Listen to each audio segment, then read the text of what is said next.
Welcome to Between the Sheets, the podcast where we're going to cover a variety of topics related to sexual health and wellness. I'm Dr. Stephanie Zwanitzer, your host.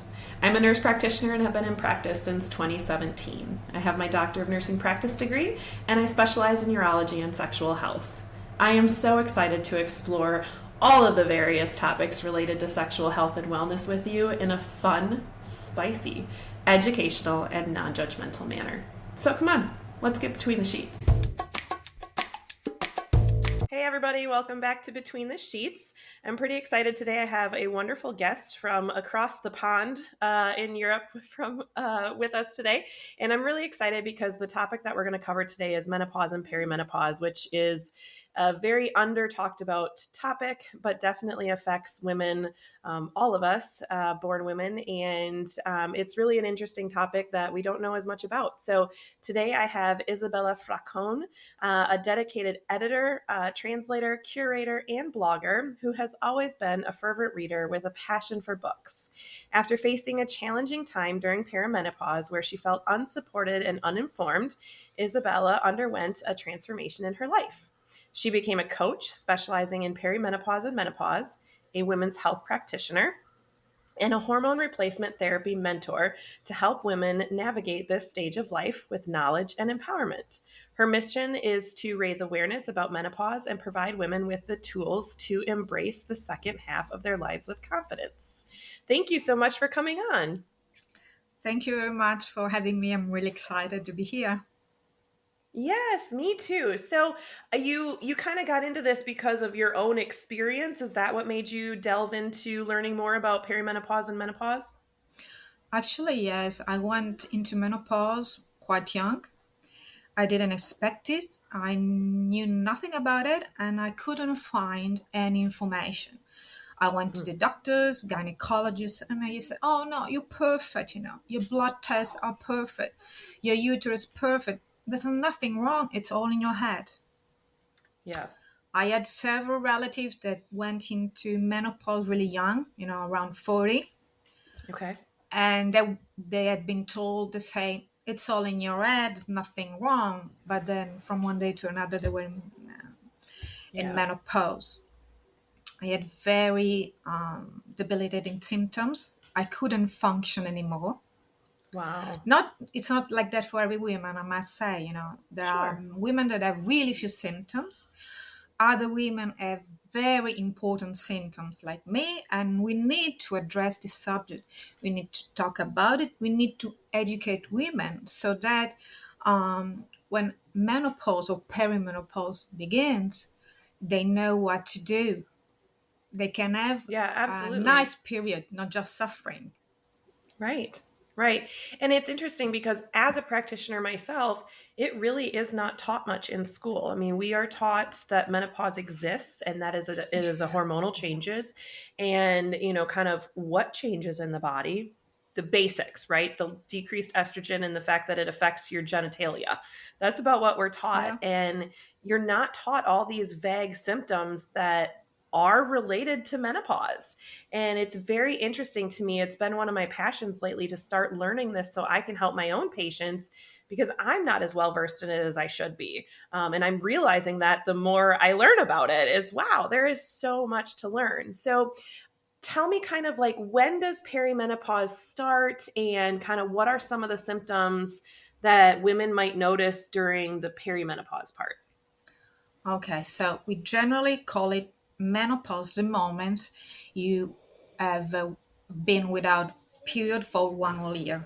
Okay, so 8 to 10 years prior to that, it's called perimenopause. It can vary a lot, but you can consider that 8 to 10 years. Normally, menopause it's at 51 years of age, but it's considered normal from 45 to 55. Okay. This means that you can, have the first symptoms of perimenopause at 35, as early as that. Wow. And we should also consider there are women that have POF, premature ovarian failure. It can happen in your 20s, or there are women that are obliged to go into menopause because they are following treatments like, for example, chemotherapy or other medical conditions. So it's something that can, apply to many young women, not only after their 50s. Yeah. Therefore, look for the symptoms. If you don't feel yourself anymore, for example, if you have many mood swings, if you're starting to have brain fog, you're losing a lot of hair, weight gain, this is the first signal. You're starting, to gain weight without knowing how. You Yeah. do exercise, you do all the right things, you have a good nutrition, and still you're getting fatter because you Yeah. can gain many, many pounds, without changing anything in your life. Your skin begins to become dry, very dry, everywhere. And now we will Yeah. talk about it. Yes. Also, a lot of so called strange symptoms because they're not directly related, but you're starting having problem with your gums, for example. Hmm. Yes, you don't go to the bathroom like you used to do anymore. Right. Problems with the bowels, very strong problem with your back. Pain here and there. You're not able to do some kind of efforts. Frozen shoulders that you Mm-hmm. never consider before because you do exercise, you do your training, you do your cardio. So these are some of the most famous, of course. Hot flashes. Mm-hmm. Most of the times when you have hot flashes, doctors tell you, oh, you have to check your thyroid, which is of Mm-hmm. course right. You have to do it because those conditions can overlap. But sometimes, even if you have an autoimmune disease, if you have thyroiditis, it can be hot flashes. They are different. You must learn how to distinguish because the classical hot flashes, Mm-hmm. it's like having something, burning deeply here. It starts from the lower neck. And Okay. you wake up in the night completely wet. You have to go and have a shower, and you have to change completely what you have in your body because you're totally wet. This is not Mm-hmm. normal. It's not tired. Doesn't Yeah. doesn't work like that. I can tell Yeah. you by experience. But sometimes you don't have all these symptoms. You can have just very, very few symptoms. Like I said, brain fog, you cannot concentrate anymore, you feel strange, and you get really angry for really Mm. stupid reasons. Mm-hmm. That's the beginning. And you may have cystitis, which is another symptoms. It can be related to that Mm-hmm. because when we have the decrease of estrogen and also all the other so-called sexual hormones, which I don't agree much because if we call them like that, it's like they only are related to reproduction, and it's not the Mm-hmm. case. Because Right. as you may know perfectly, they regulate so many functions, important function in our Mm-hmm. body. So when we start to lose them, the backlash, it's important. And when we lose our estrogen and the estrogen levels start to decrease in perimenopause and go down to zero after Mm-hmm. menopause, it happens that, as I said, we lose collagen.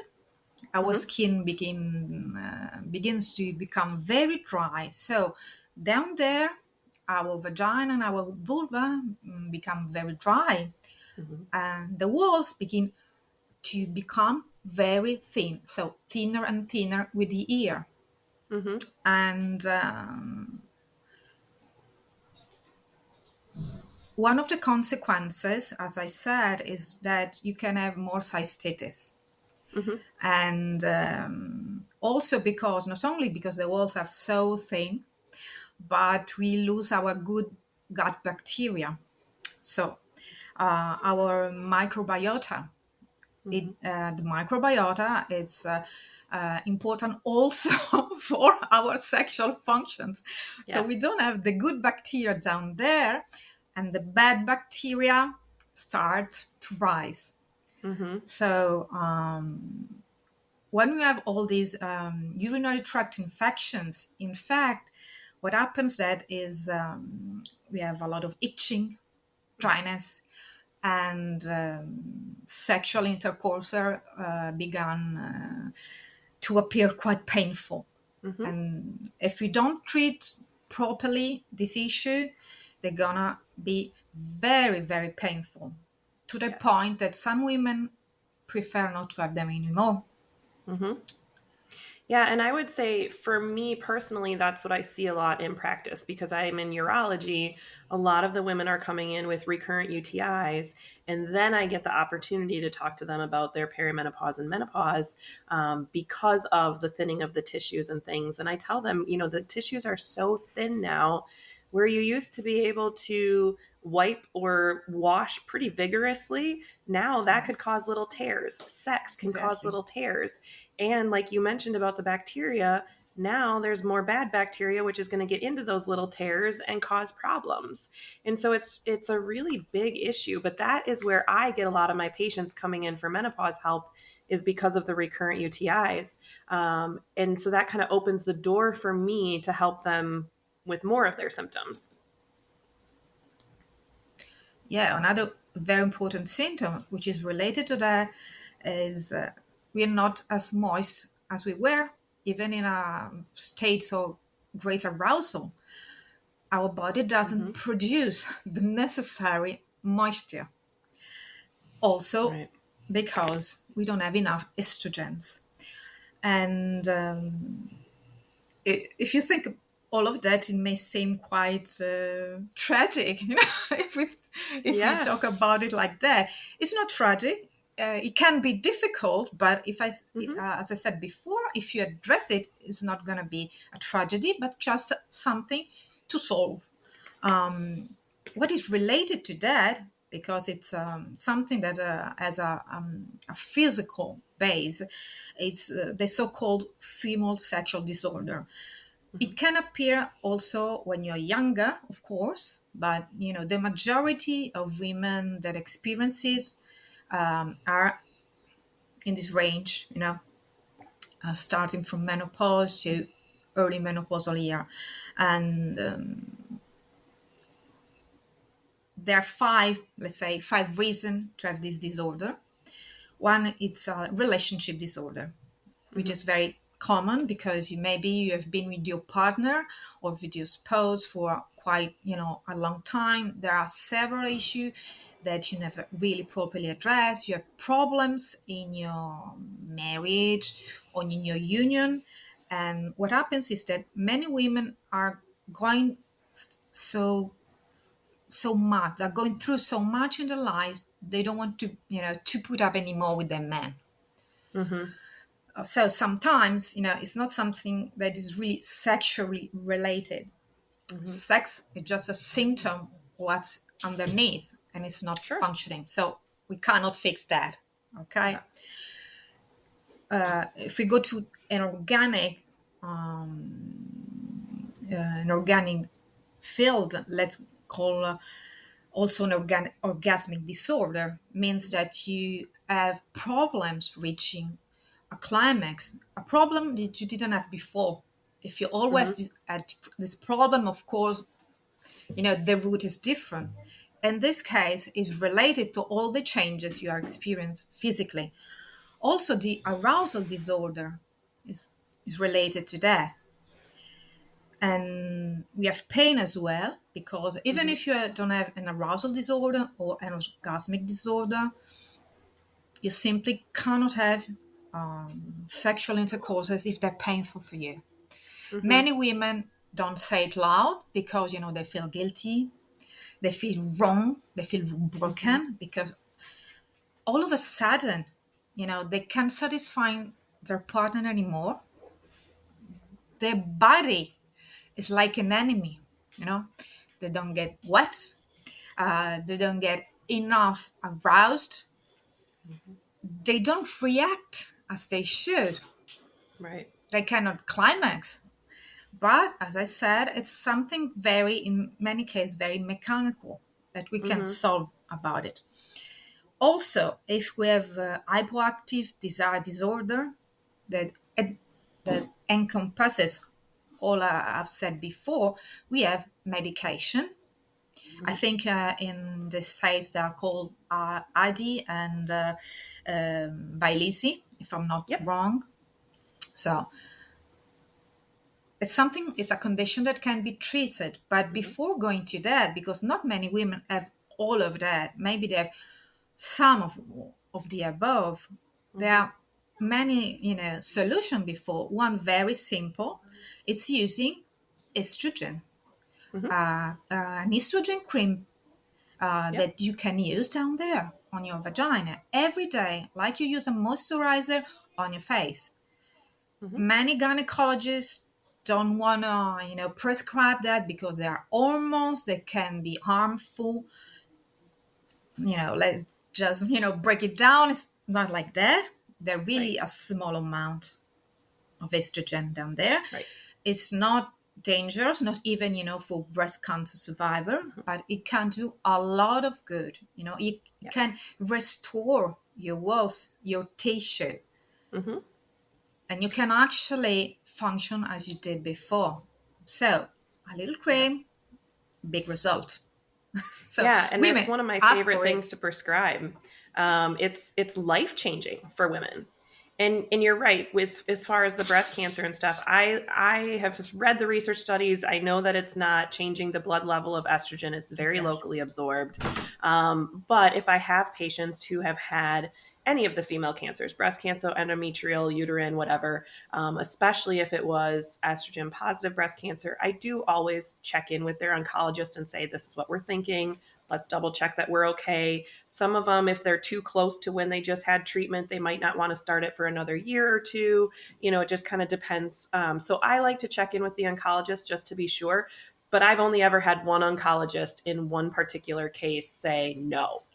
Other than that, it's like, sure, or let's wait 6 months to a year to get out of treatment and then do it, something along those lines. But I've only ever had one say no. That's very good, actually. At least here Mm-hmm. in Italy, it's almost impossible to have it because they say it's too dangerous. This is a Mm. kind of mentality that needs to be changed. Also, with the systemic therapy. Mm-hmm. I'm not saying that everybody should be on hormone replace therapy, but if you are good candidates, just consider it. Think about it, have a Mm-hmm. conversation with your doctor. Ask for it because the trouble is they don't prescribe it. And if you Yeah. don't address it during a conversation, when you are on a consultation, nobody will. Right. And I'm not saying that HRT saves marriages, but in It some can. cases it does because Yeah.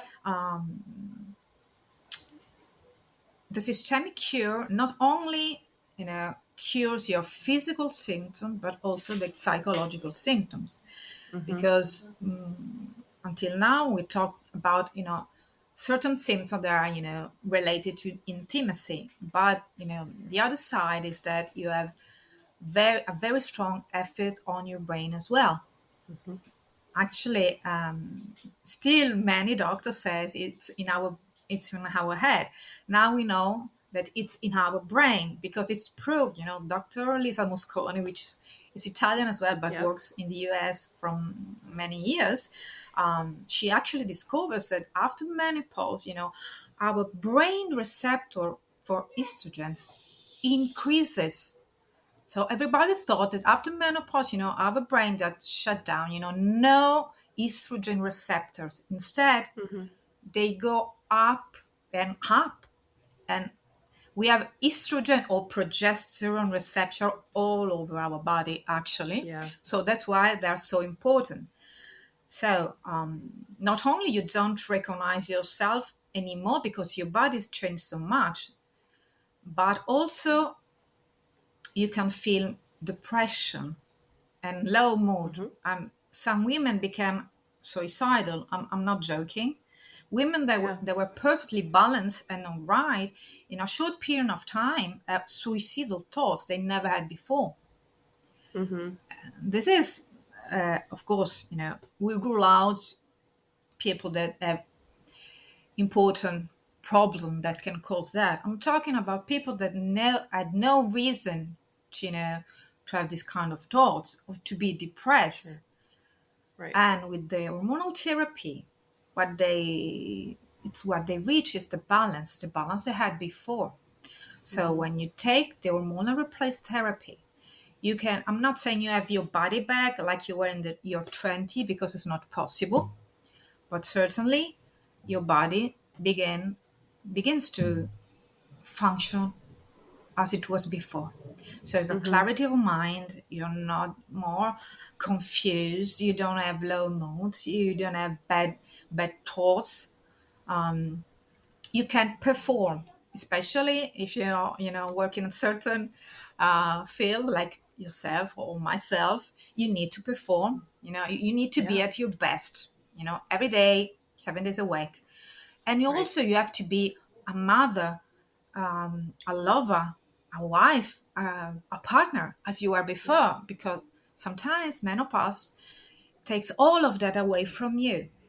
Yeah. But with a something simple like a pill, a patch, a gel, because there are several forms, you can decide which one is best for you. You can have all of that back. Of course, this is not a magical solution. Right. Okay.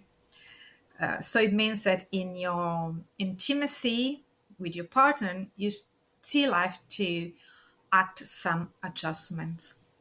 Sure. And we should think about it. And of course, I'm talking from men women point of view, because Yeah. the more painful sex is actually when there's a penis into a vagina. Right. So first of all, we have to talk about it with our men. It's a discussion we must have with our men, because they know nothing. If you know a little, men don't know anything. Nobody told them, right?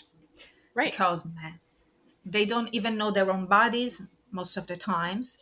So you really have to talk with them, being open, not when you're having sex, not just before or just after, Right. possibly. Choose a good moment Yes. and talk about it, and really say something like,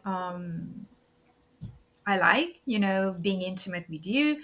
It's something really beautiful, something really important, but I cannot be as I was before. It's not that I don't desire you anymore, because this is something that happens frequently. Men don't feel wanted anymore. Yeah. And they are looking for or a divorce or somebody else, because they don't feel wanted anymore. Many women come to me and said, my husband said it's clear that I don't want him because I cannot get wet as I used to do before. Yeah. So they get offended, they feel less of a man. So this is Yeah. a vicious circle that absolutely we have to break.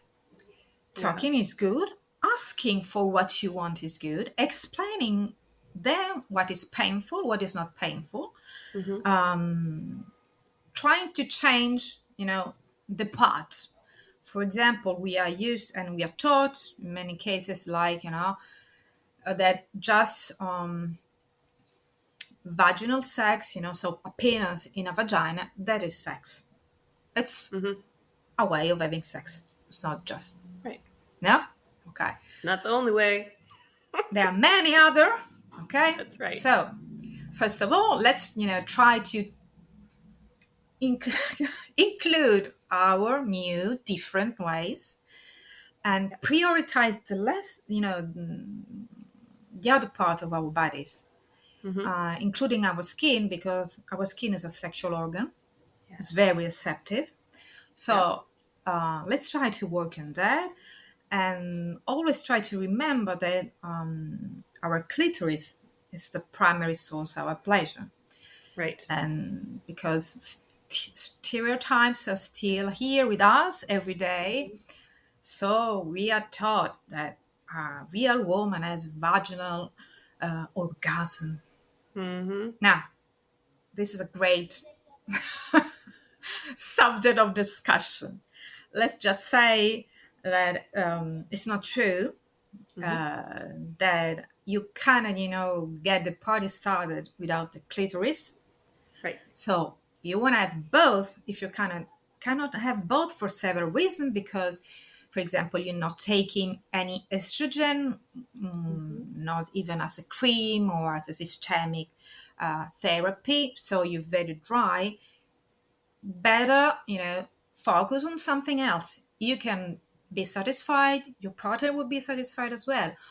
Also, let's begin to use moisturizer. There are some, Mm-hmm. with hyaluronic acid, the same that we use for our face, that can Mm-hmm. work a bit, not as good as an estrogen cream. And lubricant. Mm-hmm. This lubricant must be our faithful companion. Yes. So imagine that every time you want to have penetrative sex, use a lubricant, oil based or silicone based, which is very important because if you use water based, the water is absorbed by the tissue. So, Mm-hmm. it doesn't work as it should. Use silicone. I'm going to add a little caveat to that because if a woman is having recurrent UTIs, those are more difficult for her to maybe wash off afterwards. Yeah, And that's so true. for my women with recurrent UTIs, I do like them to use the water based lubes.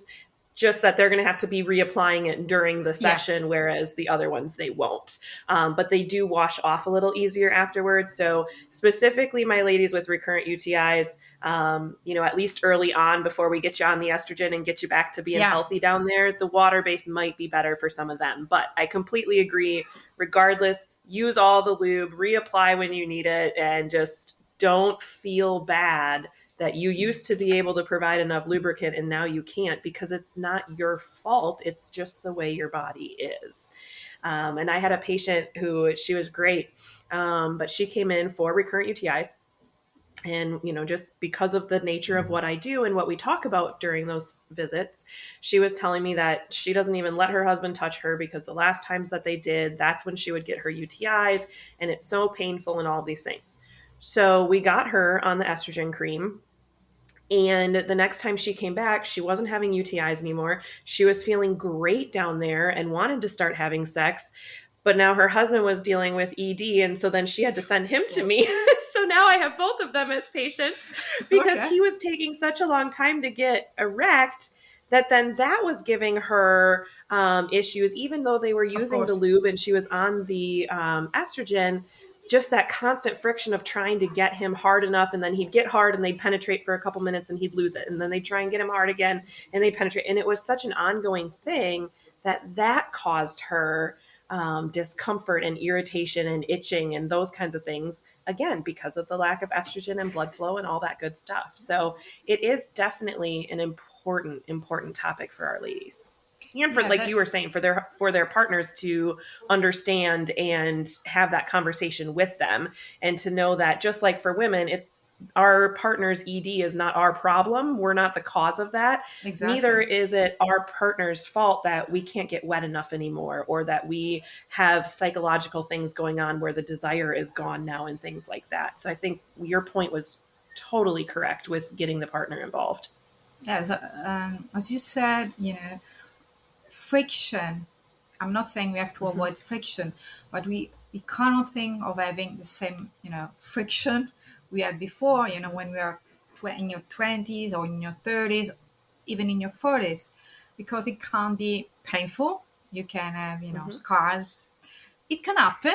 And as I said, you have to rethink your way of having sex. It doesn't mean it's not pleasurable anymore, but that, Mm-hmm. that you have to adjust to thing else. Also, a lot of therapists do suggest to use porn, to get excited, Mm-hmm. because men have issues as well when they Mm-hmm. reach their 40s, their 50s. It's not just us. Menopause, it does exist. It's not as heavy as menopause, but they can have Yeah. problem as well. But what happens is that if you give them a porn, you still put them in fake situation. Like, Mm-hmm. expectation are so different from reality. both for men and women. And what Mm-hmm. happens instead, we have to stick to reality and find the good and the beautiful aspect of a different sexuality. So use something to get excited, to have a good arousal. Yes, it can be, something steamy, steamy films without being porn, but steamy with good actors, Yep. even a story. As I Mm-hmm. was an editor before, I strongly suggest, even to men, to read romance novels because some of Yes. them are really hot. You have to Mm-hmm. read them and let your mind follow. Yes. Um, I they're a agree. source of inspiration. Yes. Sometimes they also they also give you directions. Yep. Sometimes, And a but conversation starter. Yeah. something that I struggle to let people understand when we talk about desire, it's not just physical desire. Desire is the driving force in our life. We were born because of desire. Mm-hmm. We thrive because of desire. Every day we wake up, and if we don't have a desire for something, for somebody, it's, the wanting, the deep wanting, Without that, Mm-hmm. it's like our internal light is dimmed, we are flat. Mm-hmm. This is why important to have desire, and sexual desire is one of the form. So let's feed us, something beautiful, something sensual in every Mm-hmm. day. It can be food, it can be art, it can be cinema, it can be music. All of that, can create physical arousal. you know Mm-hmm. it's true that men, they have more spontaneous arousal because their kind of desire is very much like there is whatever it happens, it's there. Women have a more reactive desire. So let's learn to conjugate those two, because what happens, it really can, create beauty. Mm-hmm. But there's a little work to do about it, and just go of stereotypes of what society asks us, because you are a woman must be like that, you are a man should be like that, after a certain age you should do this and that and not that one. Pressure is great, on our shoulder, and since we are aging, think with our mind and to follow what's good for us. Mm-hmm. If it's good for us not having sex, we should do it. I know this is an Mm-hmm. unpopular opinion, Yep. but really, everybody should, follow wh- what's the best and what's, fits their internal soul. For some people, it's not necessary. For many people, it's so necessary. So, Mm-hmm. they, frequently having fun of women trying to be attractive or having a good sex life after a certain age, because Mm-hmm. maybe in US it's like that. When you're 40, 35, off the pasture. Yeah, it's Mm-hmm. like it's not like that. You can't be sensual. You can't be a sexual being. Why not? Right. It's not being vulgar, not being gross. Right. It's what you do in your intimacy. Yep. So let's pursue that. Yeah. I agree. And that's one of the reasons why I started this podcast is because, and you guys are better about it in Europe than we are in America. Sex is not talked about as open naturedly. We don't have nude beaches and topless beaches. We're very prude here in America. Uh, so it's different. And I want people to talk about it and to have that comfort level. And especially about the stuff that's hard to talk about. For example, for the women, it's the menopause symptoms. Yes. And your girlfriends might talk about some parts of it, but they might not talk about how painful sex is and how you Yeah. don't have P and V anymore. And Yeah. you guys make out now and you maybe do mutual masturbation instead of penetrative sex. Or, your level of intimacy now is cuddling at night for 5 or 10 minutes instead of penetrating. And I think that's such an important thing to put out there, that if you can still handle penetrative sex and you love that and that's for you, awesome. Go for it. I hope that works for you and your partner. And if not, go get help so it can. But if that's okay for you to give up, that's all right too. I have patients in their 60s who are like, meh, I'm good. I don't need it anymore. We have other ways of being intimate. And then I have patients in their 80s who are like, no, I need help. We still need to have sex. So it's very individual. And I love that. And I want that to be more of a popular opinion, that it doesn't have to mean penetration, that Exactly. sex and intimacy can mean so many different things, and whatever it means to you is okay. Yeah, and we shouldn't be ashamed. I'm not saying that, of course, you have to go on the street and say, hey, here is my sexual life. I want to share with Right. you. Of course not. But even among, girlfriends, Mm-hmm. women, after a certain age, they don't admit they have problems. They come to Mm-hmm. me, okay, because it's something private. It's a session, a consultation, but maybe they've gone out to a dinner with their best friends, saying, well, yeah, it's not as it was before, and Mm-hmm. it ends here because they fear the judgment, and as I said Mm-hmm. before, they fear it's their fault, they fear they're broken, and of course our body has changed, of course, And it's missing. interesting You because have a we'll talk to problem. each other. Yeah, and we'll talk to each other about our periods. We'll talk to each other about, our periods stopping, and oh, I made it 7 months, but then doggone it, it came Right. back. So I guess I'm not in menopause yet. We'll talk about that side of it with our friends, but not the sexual side of it. No. And that's sad. I mean, we need to let people know that it's normal that when you're going through this massive hormone change, that you're going to have changes not only in your body's sexuality but in your mental sexuality as Right. well, and kind of learning your new normal and what feels good now versus what felt good even 5 years ago. Absolutely. Also because if, as I said before, for me, the better option is to have, hormonal replacement therapy, which includes Mm-hmm. estrogen and progesterone. But for example, if you cannot or don't want to, you want to use a cream, that it's estrogen based, but you can use also a testosterone gel. Mm-hmm. Testosterone gel helps a lot with desire, the so-called Yes. libido. I don't like very much the term libido, but you'll see, the Mm-hmm. difference. You put a gel, and it's easier to get aroused. Estrogen and testosterone together, a very good match to help you like that. If you want to have sex and your vaginal atrophy, it's really serious because, as I said before, the less you use it, the less you're able to use it. So our vagina is Mm-hmm. like a muscle. We do have to exercise it, otherwise we face complications. Mm-hmm. So also vaginal atrophy can be cured, let's say, it can be treated. Cured is not the right term. So use gel, use cream, use try to find a good, pelvic floor Mm. therapist. Yes. Uh, that can help a lot, especially if you had, several children. That is very important, that kind of rehabilitation. And last but not last, you can have laser therapy because maybe you've heard of Yep. it. I don't know if you call it like that in the US as well. I think it's Mona Yeah, we have a Lisa. couple different companies. We have a Diva and Mona. There's a couple different laser Yeah, therapies for the vagina, and they work yeah. fantastically.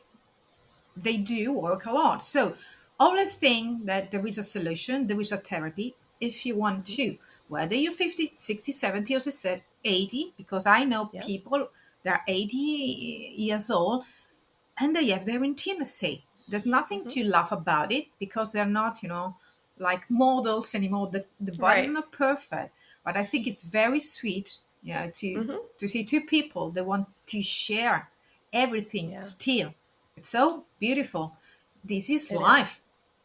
As I Yeah. was saying, the desire is what drives our life. Hmm. Yeah, I love that. And I had a patient too who she hadn't gotten help for a long time because this is a newer thing that it's people are actually talking about it and treating it in the way that it should be treated. And so she had not had penetrative sex in quite a while because it was so painful. And we were able to get her on estrogen. her and her husband tried having sex and it was extremely painful. So we were able to not only send her to pelvic floor physical therapy, but to get her some vaginal dilators. And she started with very small ones. She would wear that for 30 minutes. And then she gradually made it, larger and larger with the dilators. And then they were able to have penetrative sex. So for some women too, it's not a light switch that, a week after using this estrogen, you're going to feel fantastic. You may still have to do some other things to get there, but we can get you there if you want to get there. Even if you never use toys, you have, in this case, it's not really toys, there are devices that help you. Yep. Because in these cases, they can help you a lot. Maybe before you can do it, for a recreational purpose, this time it's actually to cure you. They help. So, as I said before, consider what you didn't consider before, because it can't be of aid. Don't feel ashamed and to ask. We have to learn to advocate for ourselves. That's very, very important. And I have a young daughter. She's only 8 years old. But what I'm trying, to teach her is that if you need something, never be ashamed of asking. Mm-hmm. Because if something is important, I'm not saying you want, you need. Yeah. Talk about it. Be open about it. If you feel discomfort as well. Yes. So it's not always women satisfying men.